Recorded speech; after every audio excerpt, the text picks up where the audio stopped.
ഏട്ടനും വർഷങ്ങളോളമായി ഇഷ്ടത്തിലാണ്. അത് ഒരാൾക്ക് മാത്രമേ അറിയുള്ളൂ, ചേച്ചിക്ക് മാത്രമേ അറിയുള്ളൂ. ചേച്ചി ഒന്നും മിണ്ടാണ്ട് വെക്കുകയായിരുന്നു കുത്തുന്നുണ്ട്. അതിപ്പോൾ ഞങ്ങൾ പോയി കഴിഞ്ഞാൽ ആരും അന്വേഷിക്കാനോ പിടിക്കാനോ ഒന്നിനും വരരുത്. വീഡിയോ എടുക്കാൻ കാരണം ഞങ്ങൾ പോയി കഴിഞ്ഞാലും ഇതിനെക്കുറിച്ചുള്ള ഒരു പ്രശ്നം ഞങ്ങൾക്ക് രണ്ടുപേർക്കും ഉണ്ടാകരുത്. ഞങ്ങൾ അത്രയും ആത്മാർത്ഥത സ്നേഹിച്ച ആൾക്കാരാണ്. ഞങ്ങൾ എവിടെയെങ്കിലും പോയി ജീവിച്ചുണ്ട്. ഹായ് ഹലോ എല്ലാവർക്കും നമസ്കാരം. ഇതൊരു 2-3 ദിവസത്തിന് മുന്നേ ഒരു വൈറലായ വീഡിയോ ആണ്.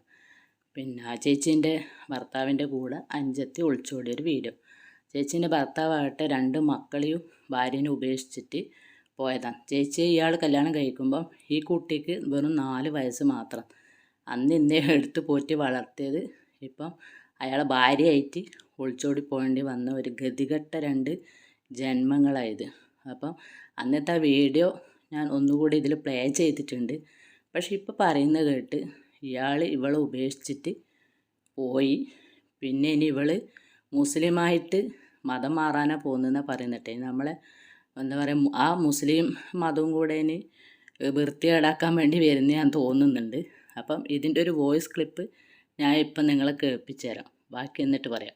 നടക്കുക ഇവർ രണ്ടാൾ തിരിച്ചു വന്നു. കയ്യിൽ പൈസയൊക്കെ കഴിഞ്ഞിട്ട് ഫോണൊക്കെ വിറ്റ്. അപ്പോൾ ഇവർ ഗുരുവായൂർക്ക് തിരിച്ചു വന്നിട്ട് ഇവരവിടെ നിൽക്കണോണ്ടപ്പോൾ ഒരു കസിൻ വിളിച്ച് പറഞ്ഞതാ പോലീസ് സ്റ്റേഷനിലേക്ക് വിളിച്ച് പറഞ്ഞിട്ട് ആൾക്കാരൊക്കെ വന്ന് കൊണ്ടുപോയി. അപ്പോൾ ഫാമിലിത്തെ ആൾക്കാർ പറഞ്ഞു, അച്ഛനമ്മയും എല്ലാവരും പറഞ്ഞു, ഇനി വേണ്ട, ഞങ്ങൾക്ക് ഇനി വേണ്ട. അത് ഇട്ടിട്ട് പോയി, ആ ചെക്ക ഇട്ടിട്ട് പോയി, ചേച്ചിയുടെ ഭർത്താവ് ഇട്ടിട്ട് പോയി. ഇനി വേണ്ട, ഇനിയിപ്പോൾ അനാഥാലയത്തേക്ക് ആക്കി. ഇപ്പം അവള് പറയും ഞാൻ മുസ്ലിം ആവാൻ പോകുന്നത്. അപ്പോൾ ആ ഒരു വോയിസ് ക്ലിപ്പ് നിങ്ങൾ എല്ലാവരും കേട്ടില്ലേ? ഇപ്പം അവൾ പറയുന്നത് ഞാനിനി മുസ്ലിം ആകുന്നു. കാരണം വെച്ചാൽ അവൾക്ക് നന്നായിട്ട് അറിയാം ഇനി വീട്ടിൽ എനിക്ക് സ്ഥാനമില്ല എന്ന്. ഇപ്പം എന്തായി, ആ ഏച്ചീൻ്റെ കെട്ടിതാലും കൂടെ ഇവൾ പൊട്ടിച്ചെറിഞ്ഞ്. അപ്പം വിചാരിച്ചാൽ എന്താ പറയുക, ഒരു ഉപകാരം ചെയ്യാൻ കഴിയില്ലെങ്കിലും ഒരു ഉപദ്രവമായിപ്പോയി ഇത് സത്യത്തിൽ. കാരണം എന്ന് വിചാരിച്ചാൽ അത്രയും പ്രായമുള്ള ആളാണ്. കാരണം 18 കൊല്ലാറ്റായി ആ ഏച്ചിയുടെ കല്യാണം കഴിച്ചിട്ടുണ്ട്. അന്ന് ഇവൾക്ക് 4 വയസ്സെന്നാണ് പറഞ്ഞത്. അപ്പം എല്ലാവരും അന്നേരം ഒരുപാട് ആൾക്കാർ ഇതിനെ പറ്റിയിട്ട് റിയാക്ഷൻ വീഡിയോ ഒക്കെ ചെയ്തിട്ട് കണ്ടിരുന്നു. കളവനാണ്. പക്ഷെ എന്നാലും ഇത്രയും പെട്ടെന്ന് അവരാ ഒരു പിന്നെ പോകുന്ന സമയത്ത് ആ ഒരു എക്സ്പ്രഷൻ വെച്ച് നോക്കുന്ന ഒരു കണക്കിനുണ്ടല്ലോ, അവർ ഒരിക്കലും പിരിയില്ലാന്ന് വിചാരിച്ചത്. അപ്പോൾ ഇത് 2 ദിവസം കൊണ്ട് ഇപ്പം പിരിഞ്ഞു. മൊബൈലൊക്കെ വിറ്റു. മറ്റേ സാലറി കിട്ടാനുണ്ട്, അത് കിട്ടാനാണ് ഇത്രയും കാലം കാത്തുനിന്നൊക്കെ ഇവൾ വല്ല വീമ്പളക്കിയിട്ട് ഇപ്പം എല്ലാം വിറ്റ് തോൽച്ച് എല്ലാം വാങ്ങിക്കഴിഞ്ഞിട്ട് ചവിട്ടി പുറത്താക്കി.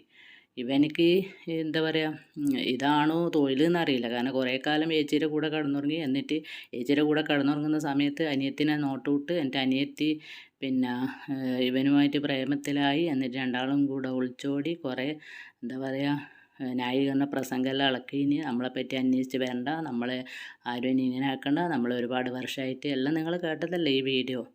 അപ്പം എന്ന് വിചാരിച്ചാൽ ഇതിന് ഇത്രയേ ആയുസുള്ളൂ. കാരണം എന്ന് വിചാരിച്ചാൽ ഇതെല്ലാം ഒരു എടുത്തുചാട്ടത്തിന് കുറേയൊന്നും ആയുസ് ഉണ്ടാവില്ല. അപ്പം എന്താ, ഇത് മൊത്തം നാണക്കേടിലാക്കി. ആ അച്ഛനമ്മക്ക് നാണക്കേടായി, ആ ഏച്ചിക്ക് എന്താ പറയുക ഭർത്താവില്ലാണ്ടായി, ആ മക്കൾക്ക് അച്ഛനില്ലാണ്ടായി. ഇത്രയും ഉപകാരം ചെയ്യേണ്ടിയിരുന്നു അല്ലേ? ലോകത്തെല്ലാവരും ഉപകാരം ചെയ്യുന്നുണ്ടെങ്കിൽ ഇത്രയും വലിയ ഉപകാരം ഈ കുട്ടി ചെയ്യണ്ടായിരുന്നു. വിദ്യാഭ്യാസം ഇല്ലാത്തതാണെങ്കിൽ വിചാരിക്കുക വിദ്യാഭ്യാസം ഇല്ലാത്തത് കൊണ്ടാണ്. അതൊന്നല്ലല്ലോ. ഇപ്പം വിദ്യാഭ്യാസം എത്രയും കൈമലാക്കിയിട്ടാണ് ഇപ്പം ആ ഏച്ചിയുടെ കെട്ടുതാലിയും കൂടെ പൊട്ടിച്ചിട്ട് ഇവളിറങ്ങി. ഇവരാ അന്നത്തെ ആ ഒരു ഓട്ടോയിലെല്ലാം അങ്ങോട്ടും ഇങ്ങോട്ടും കേസടിക്കലെല്ലാം കണ്ടവരെല്ലാവരും പറഞ്ഞത് അത് ഒരു അഭിനയം പോലെ. എല്ലാവരും ഒരു ബോധിപ്പിക്കൽ, നമ്മളിങ്ങനെയാണ്, നമുക്ക് പിരിയാൻ കഴിയാന്ന്. ഇപ്പം എന്താ എത്രയും പെട്ടെന്ന് ചവിട്ടിപ്പുറത്ത്.